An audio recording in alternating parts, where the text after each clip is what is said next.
Comment réellement augmenter ton énergie et l'utiliser au mieux pour ne pas finir tes semaines complètement lessivées? La plupart des gens pensent que le temps est leur ressource la plus précieuse. En fait, le temps et l'énergie vont de pair pour tout gagner et briller. Pense-y, si ton énergie est épuisée, ta batterie interne est complètement à plat, ce sera impossible pour toi d'utiliser ton temps efficacement, de prendre les meilleures décisions, de produire du bon travail. Pour performer, il te faut gérer au mieux ton temps et ton énergie. Donc, comment vraiment optimiser ton énergie? Bien sûr, la base, c'est d'avoir une bonne alimentation, de faire de l'exercice physique régulièrement. Ce sont des fondations évidentes, je pense, pour déborder d'énergie. Mais on va aller plus loin aujourd'hui. Je vais te donner 3 étapes concrètes pour optimiser ton énergie tout au long de la semaine pour que tu ne finisses plus tes journées et tes semaines complètement vidées.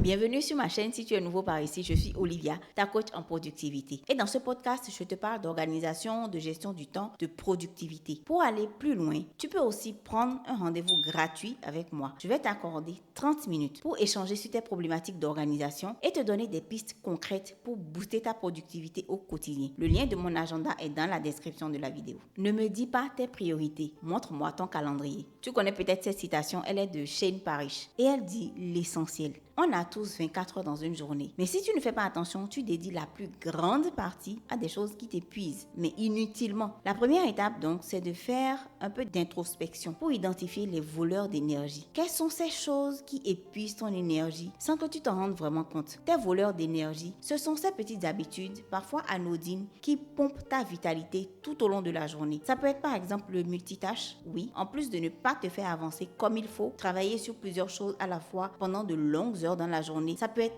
épuisant. Ça peut aussi être des notifications en continu parce que ça te demande un effort supplémentaire pour revenir pleinement à ce que tu faisais avant d'être distrait. Ou encore certaines relations professionnelles ou personnelles qui, soyons honnêtes, peuvent être un peu toxiques. Tu finis d'échanger avec certaines personnes, tu es totalement vidé, tu as l'impression qu'elles ont littéralement drainé toute ton énergie vitale. C'est terrible. Le truc, c'est d'essayer de faire une sorte d'audit de ta semaine. Quelles sont ces activités qui en réalité te fatiguent plus qu'elles ne t'apportent? Et surtout, que tu peux minimiser ou carrément éviter même. Regroupe-les en blocs horaires si c'est possible et essaye de réduire leur fréquence. Le but, c'est de préserver ton énergie pour les moments de vraie concentration au lieu de la disperser dans des choses sans impact. C'est la meilleure manière d'éliminer les drains d'énergie. Alors, une fois que c'est fait, la prochaine étape, c'est de tirer parti de tes heures de productivité maximale. Ce sont ces moments dans la journée où tu es naturellement plus productif, plus concentré, plus tout. Tu vois, c'est là que tu dois placer tes tâches les plus importantes. Ce sont tes golden hours et elles représentent tes pics d'énergie dans la journée. Je t'ai fait une vidéo très complète sur le principe des golden hours.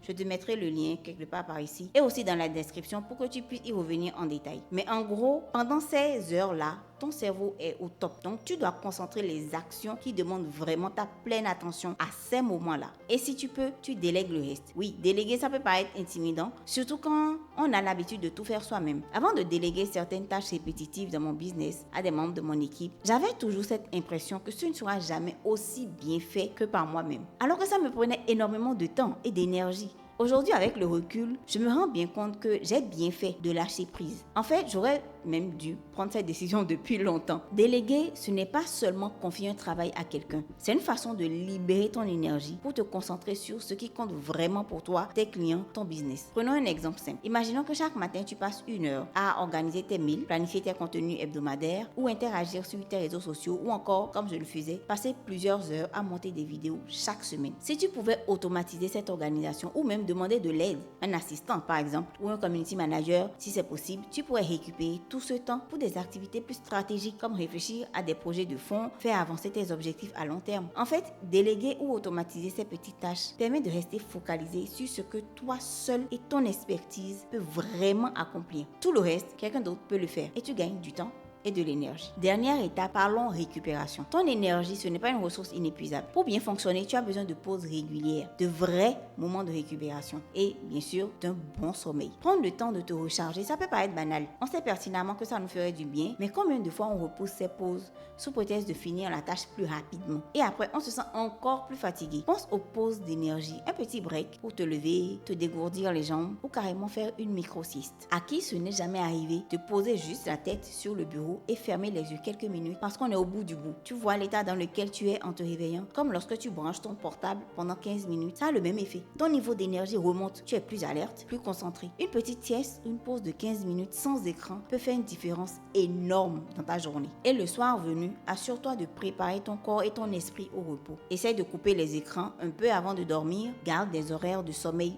réguliers, crée une ambiance propice au repos dans ta chambre. Tout ça pour vraiment arriver à un maximum d'énergie le lendemain matin. Ça peut sembler être des détails, mais ils contribuent à améliorer la qualité de ton sommeil de façon spectaculaire. Ta capacité de récupération, c'est la clé pour maintenir un niveau d'énergie élevé sur la durée. On a souvent tendance à voir le repos comme du temps perdu. Pourtant, c'est en réalité le moment où ton corps et ton esprit rechargent leur batterie pour mieux avancer ensuite. L'un des moyens les plus efficaces de se régénérer, c'est de planifier des pauses conscientes et de s'assurer de la qualité de ton sommeil. Ces pauses d'énergie, comme j'aime les appeler, ce sont des moments de vraie déconnexion. Voilà 3 étapes toutes simples mais puissantes pour reprendre le contrôle de ton énergie. Éliminer, organiser et récupérer. Teste-les, adapte-les à ton rythme et ton fonctionnement et surtout, fais-en une habitude. Parce que ce n'est pas juste ce que tu fais une fois qui fait la différence. C'est ce que tu répètes chaque jour. N'hésite pas à me dire en commentaire laquelle te sera plus facile à mettre en place. Et si tu as apprécié la vidéo, like et abonne-toi à la chaîne. C'est un soutien précieux pour moi. On se retrouve la semaine prochaine pour un nouvel épisode. D'ici là,